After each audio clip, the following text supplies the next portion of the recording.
एक बार नीम करौरी गांव के पास महाराज जी को बिना टिकट के फर्स्ट क्लास डब्बे में बैठा देख अंग्रेज टिकट कलेक्टर ने उनको ट्रेन से नीचे उतरने को कह दिया।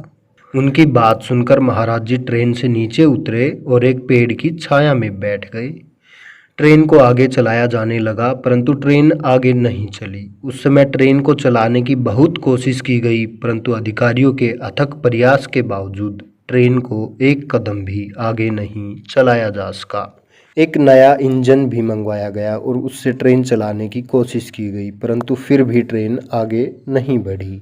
वहाँ के मजिस्ट्रेट महाराज जी को जानते थे और जैसे ही उनको यह बात पता चली तो उन्होंने अधिकारियों को सलाह दी कि वह महाराज जी से तुरंत प्रार्थना करें और उनको ट्रेन में वापस बुलाए।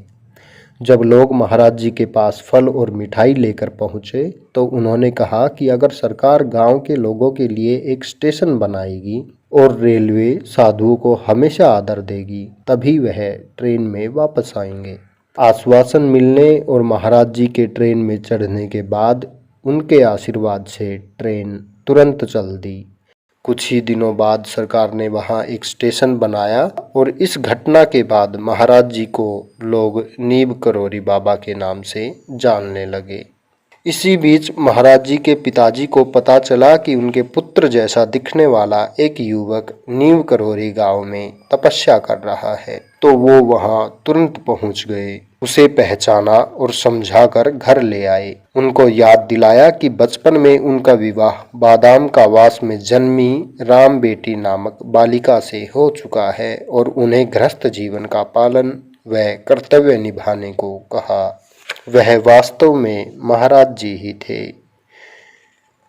एक बार महाराज जी की पत्नी ने उनसे पूछा कि ऐसी कौन सी सिद्धियां हैं उनके पास जिसकी सब लोग बातें करते हैं। महाराज जी ने सरसों का बीज अपनी जीभ पर रखा और अचानक ही उसमें से हरी पत्तियां निकल आई। इसके पश्चात महाराज जी की 3 संतानें हुई। महाराज जी अपनी अनंत आध्यात्मिक साधना की ओर चलते हुए भी अपने गृहस्थ जीवन के सभी कर्तव्यों का पालन करते रहे।